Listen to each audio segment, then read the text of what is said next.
The summit in 2016 will be chaired by the man who initiated the NSS process, President Obama. So now, Barack, I'm pleased to give the floor to you. Thank you so much. Prime Minister Rutte, we could not be more grateful for your leadership in this entire process, and so thank you so much. With your indulgence, before I speak a little bit about this summit, I'd like to say a few words about a tragedy that recently took place back in the United States. Over the weekend, a massive landslide swept through a tiny town called Oso in Washington State. And while I won't get ahead of the ongoing response and rescue operations, we know that part of this tightly knit community has been lost. First responders have acted bravely despite still dangerous conditions. The American Red Cross has opened multiple shelters, and the people of Washington State have been quick to help and comfort their fellow citizens. I just spoke to Governor Inslee, who swiftly declared a state of the emergency. I signed that emergency declaration to make sure he's got all the resources that he needs. My administration is in contact with them on an ongoing basis. FEMA and the Army Corps of Engineers have also been on site to offer their assistance and expertise. So I would just ask all Americans to send their thoughts and prayers to Washington State and the community of Oso and the families and friends of those who continue to be missing. We hope for the best, but we recognize this is a tough situation. Now, as for our work here in The Hague, I want to just repeat the extraordinary work that Mark has done in helping to organize this. King Willem-Alexander and the people of the Netherlands, your hospitality has been remarkable. Your organization has been flawless. To all the people who were involved in putting this together, including those who were putting up with the traffic that I caused, I want to say thank you. I'm told there's a Dutch word that captures the spirit, which doesn't translate exactly into English, but let me say that my first visit to the Netherlands has been truly gezellig. So, you know, I convened the first nuclear security summit in Washington 4 years ago because I believed that we need a serious and sustained global effort to deal with one of the greatest threats to international security, and that's the specter of nuclear terrorism. We made further progress at our second summit in Seoul, and under your Prime Minister's stewardship, we've built on that progress here. In keeping with the spirit of these summits, this was not about vague commitments. It was about taking tangible and concrete steps to secure more of the world's nuclear material so it never falls in the hands of terrorists, and that's what we've done. In particular, I want to commend Belgium and Italy for completing the removal of their excess supplies of highly enriched uranium and plutonium so that those supplies can be eliminated. In a major commitment, Japan announced that it will work with the United States to eliminate hundreds of kilograms of weapons-usable nuclear material from one of their experimental reactors. That's enough for dozens of nuclear weapons. Dozens of other nations have agreed to take specific steps towards improving nuclear security in their own countries and to support our global efforts. Some have pledged to convert their research reactors to low-enriched uranium, which cannot be used to make a bomb. We've set new goals for implementing our nuclear security measures, including sharing more information to show that we're all living up to our commitments. I've made it clear that the United States will continue to do our part as well. Our nuclear regulator will develop new guidelines to strengthen cybersecurity at our nuclear power plants, and we've pledged to pursue the production of a key medical isotope used to treat illnesses like cancer without relying on weapons-usable material. We're also going to work with our partners around the world to install more radiation detection equipment at ports and transit sites in order to combat nuclear smuggling. And all of this builds on our previous efforts. 12 countries and 24 nuclear facilities around the world have now rid themselves entirely of highly enriched uranium and plutonium. Dozens of nations have boosted security at their nuclear storage sites or built their own counter-smuggling teams or created new centers to improve nuclear security and training. The International Atomic Energy Agency, or the IAEA, is now stronger, and more countries have ratified the treaties and international partnerships at the heart of our efforts. So we've seen a fundamental shift in our approach to nuclear security.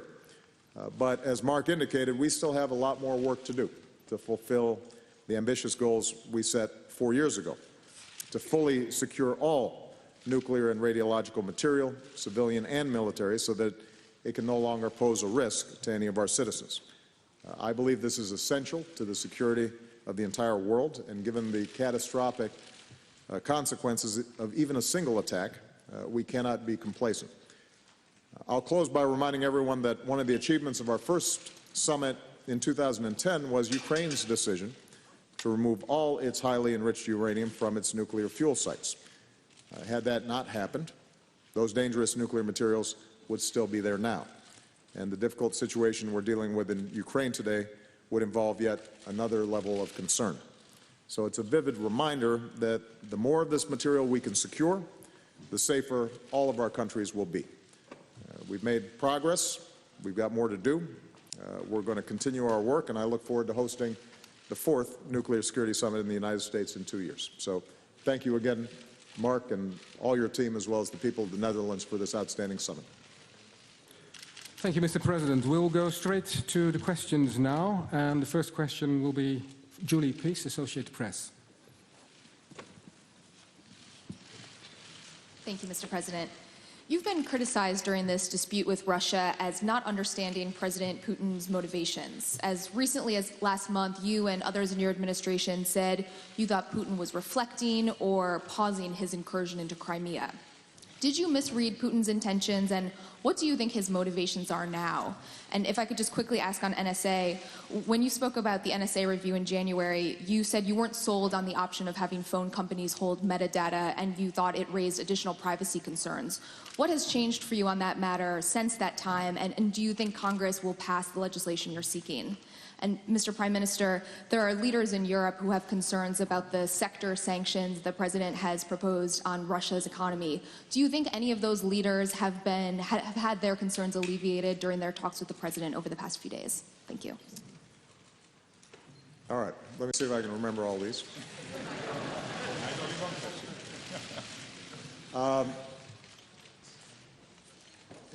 With respect to President Putin's motivation, I think there's been a lot of speculation. I'm less interested in motivation and more interested in the facts and the principles that not only the United States but the entire international community are looking to uphold.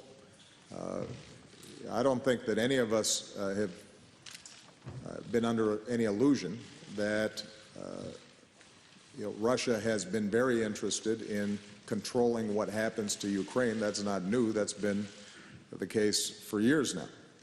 That's been the case dating back to the Orange Revolution. But what we have said consistently throughout this process is that it is up to the Ukrainian people to make their own decisions about how they organize themselves and who they interact with. And it's always been our belief that Ukraine is going to have a relationship to Russia. There is a strong historic bond between the two countries. But that does not justify Russia encroaching on Ukraine's territorial integrity or sovereignty. That's exactly what's happened. And I said very early on that should Russia do so, there would be consequences. And working with our European partners and our international partners, we have put in place sanctions that have already had some impact on the Russian economy. Now, moving forward, we have said, and I want to be very clear about this, we're not recognizing what has happened in Crimea. The notion that a referendum sloppily organized over the course of 2 weeks would somehow justify the breaking off of Crimea and the annexation by Russia, that somehow that would be a valid process, I think the overwhelming majority of the world rejects. But we are also concerned about further encroachment by Russia into Ukraine. So what I announced and what the European Council announced was that we were consulting and putting in place the framework, the architecture for additional sanctions, additional costs, should Russia take this next step. What we also said, and will continue to say, is that there is another path available to Russia. The Ukrainian government has said it is prepared to negotiate with Russia, that it is prepared to recognize its international obligations. And the international community has been supportive of a diplomatic process that would allow a de-escalation of tensions, a moving back of Russian troops from Ukraine's borders, and rapidly organized elections that allow the Ukrainian people to choose their leadership. And my expectation is that if the Ukrainian people are allowed to make their own decisions, their decision will be that they want to have a relationship with Europe and they want to have a relationship with Russia, and that this is not a zero-sum game. And I think that Prime Minister Yatsenyuk and the current government have shown remarkable restraint and are prepared to go down that diplomatic path. It is now up to Russia to act responsibly and show itself to be once again willing to abide by international rules and international norms. And if it chooses to do so, I think that there can be a better outcome. If it fails to do so, there will be additional costs, and those will have some disruptive effect to the global economy, but they'll have the greatest impact on Russia. So I think that will be a bad choice for President Putin to make, but ultimately he's the president of Russia, and he's the one who's going to be making that decision. He just has to understand that there's a choice to be made here.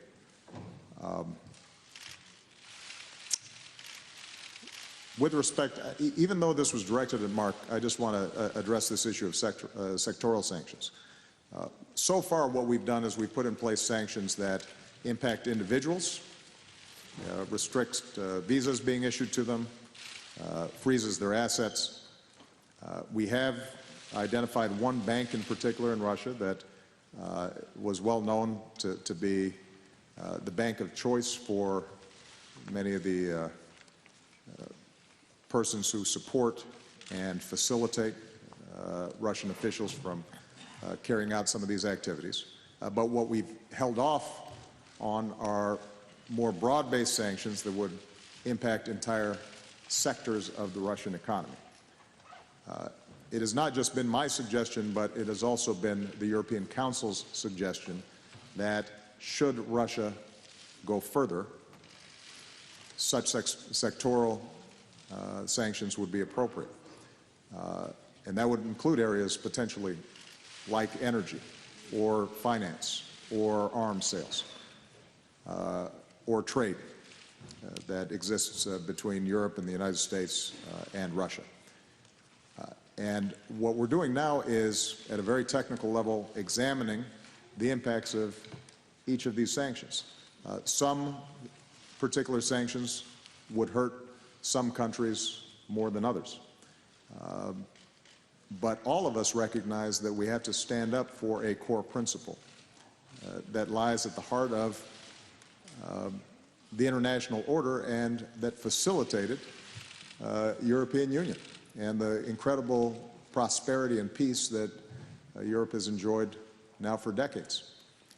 And so, although it could cause some disruptions to each of our economies or certain industries, what I've been encouraged by is the firmness and the willingness on the part of all countries to look at ways in which they can participate in this process. Our preference throughout will be to resolve this diplomatically, but I think we're prepared, as we've already shown, to take the next step if the situation gets worse. Finally, on Ukraine, I think it's very important that we spend as much effort on bolstering the economy inside of Ukraine and making sure that the elections proceed in an orderly fashion. And so my hope is that the IMF is able to complete a package for Ukraine rapidly to stabilize their finances and their economy.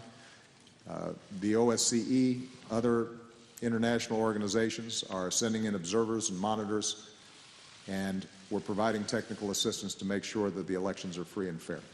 The sooner those elections take place, the sooner the economy is stabilized, the better positioned the Ukrainian people will be in terms of managing what is a very challenging situation. With respect to the NSA, and I'll be just brief on this, I said several months ago that I was assigning our various agencies and the IC, the intelligence community, to bring me new options with respect to the telephone database program. They have presented me now with an option that I think is workable, and it addresses the two core concerns that people had. Number one, the idea of government storing bulk data generally. This ensures that the government is not in possession of that bulk data. I want to emphasize once again that some of the dangers that people hypothesized when it came to bulk data, there were clear safeguards against, but I recognize that people were concerned about what might happen in the future with that bulk data. This proposal that's been presented to me would eliminate that concern. The second thing that people were concerned about is making sure that not only is a judge overseeing the overall program, but also that a judge is looking at each individual inquiry that's made into a database. And this new plan that's been presented to me does that. So overall, I'm confident that it allows us to do what is necessary in order to deal with the dangers of a terrorist attack, but does so in a way that addresses some of the concerns that people had raised. And I'm looking forward to working with Congress to make sure that we go ahead and pass the enabling legislation quickly so that we can get on with the business of effective law enforcement. On Ukraine, let me make it absolutely clear that the European Union and the US, and yesterday we saw alignment within the G7, we are working very closely together. I can fully support all the answers which you just gave, given on the question you asked. Maybe I can add one thing, which is the fact that the Russian economy is very much gas and oil dependent. And that means that economic sanctions, if they would be necessary, and we are not there yet, if economic sanctions would be necessary because this conflict would escalate to a next stage, that if this were to happen, these sanctions would hit Russia very badly. And obviously you can never guarantee that the people in Europe, in Canada, in the US would not be hurt. But obviously we will make sure that we will design these sanctions in such a way that they will have maximum impact on the Russian economy and not on the European, the Canadian, the Japanese or the American economy. That is our aim. But we work very closely together and we seek total alignment on this issue. Okay, thank you. Next question, Ilko Bos van Rosenthal, Nieuwsuur. Question for President Obama on Ukraine. Reportedly, there are about 30,000 Russian troops on the border with Ukraine. What guarantees can you give to the people of eastern Ukraine, to the people in the Baltic states, Moldova, other countries, that they will not be next when it comes to the Russian politics of annexation? And with regard to that also, is this a done deal? Is there any doubt in your mind that Putin will return Crimea to where it belongs, according to the West? Or is this diplomatic show of force basically just to prevent another land grab somewhere else? On the second question first, on the issue of Crimea, it's not a done deal in the sense that the international community, by and large, is not recognizing the annexation of Crimea. Obviously, the facts on the ground are that the Russian military controls Crimea. There are a number of individuals inside of Crimea that are supportive of that process. There's no expectation that they will be dislodged by force. And so what we can bring to bear are the legal arguments, the diplomatic arguments, the political pressure, the economic sanctions that are already in place to try to make sure that there's a cost to that process. I think it would be dishonest to suggest that there's a simple solution to resolving what has already taken place in Crimea. Although, history has a funny way of moving in twists and turns and not just in a straight line. So, how the situation in Crimea evolves in part depends on making sure that the international community stays unified in indicating that this was an illegal action on the part of Russia. With respect to the Russian troops that are along the border of Ukraine at the moment, right now they are on Russian soil. And if they stay on Russian soil, we oppose what appears to be an effort at intimidation, but Russia has a right legally to have its troops on its own soil. I don't think it's a done deal, and I think that Russia's still making a series of calculations. And again, those calculations will be impacted in part by how unified the United States and Europe are, and the international community is, in saying to Russia that this is not how in the 21st century we resolve disputes. I think it's particularly important for all of us to dismiss this notion that somehow Russian speakers or Russian nationals inside of Ukraine are threatened and that somehow that would justify Russian action. There has been no evidence that Russian speakers have been in any way threatened. If anything, what we've seen are provocateurs who have created scuffles inside of Ukraine. When I hear analogies, for example, to Kosovo, where you had thousands of people who were being slaughtered by their government, it's a comparison that makes absolutely no sense. And I think it's important for everybody to be clear that, and strip away some of the possible excuses for potential Russian action. With respect to the broader issue of states that are bordering Russia and what assurances do they have about future land grabs, as you put it, obviously, some of those countries are NATO countries, and as NATO allies, we believe that the cornerstone of our security is making sure that all of us, including the United States, are abiding by Article 5 and the notion of collective defense. What we are now doing is organizing even more intensively to make sure that we have contingency plans and that every one of our NATO allies has assurances that we will act in their defense against any threats. That's what NATO is all about, and that's been the cornerstone of peace in the transatlantic region now for several generations. So we will uphold that, and there will be a series of NATO consultations. A NATO ministerial is going to be coming up in which we further develop and deepen those plans. But I have not seen any NATO members who have not expressed a firm determination with respect to NATO members. Now, those countries, border countries that are outside of NATO, what we can do is what we're doing with Ukraine, which is trying to make sure that there's sufficient international pressure and a spotlight shine on the situation in some of these countries, and that we're also doing everything we can to bolster their economies, make sure that through various diplomatic and economic initiatives that they feel supported and that they know that we stand by them.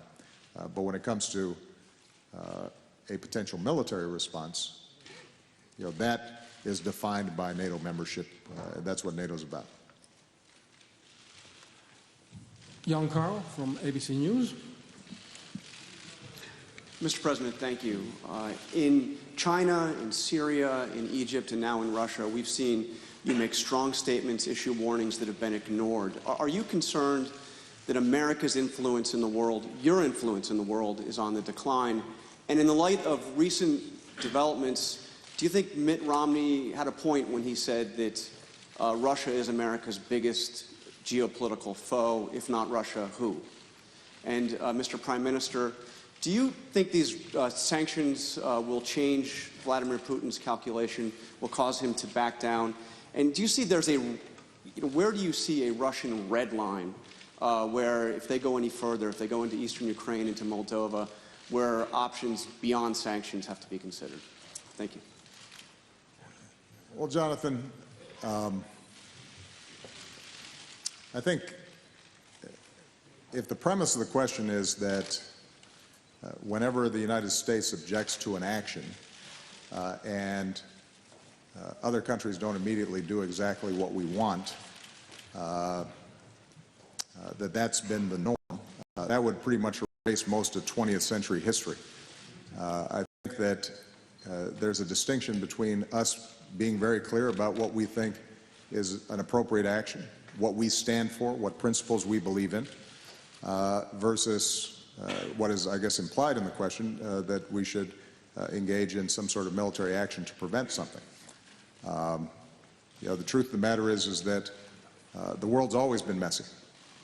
And what the United States has consistently been able to do, and we continue to be able to do, is to mobilize the international community around a set of principles and norms.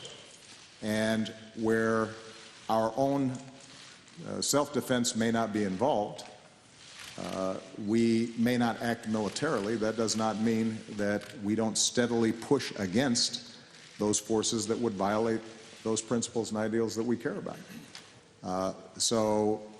Yes, you're right. The Syrian civil war is not solved.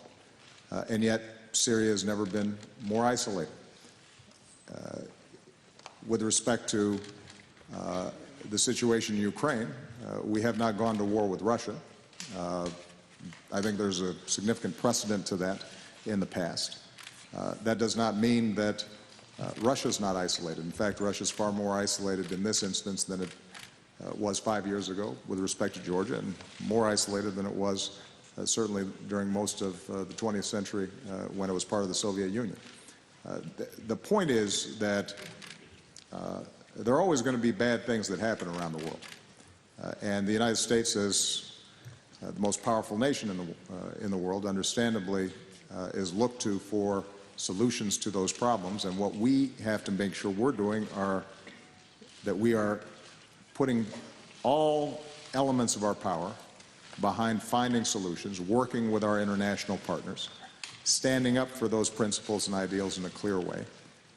There are going to be moments where military action is appropriate. There are going to be some times where that's not in the national security interests of the United States or some of our partners. But that doesn't mean that we're not going to continue to make the effort or speak clearly about what we think is right and wrong. And that's what we've done. With respect to Mr. Romney's assertion that Russia is our number one geopolitical foe, the truth of the matter is that America's got a whole lot of challenges. Russia is a regional power that is threatening some of its immediate neighbors, not out of strength, but out of weakness. Ukraine has been a country in which Russia had enormous influence for decades, since the breakup of the Soviet Union.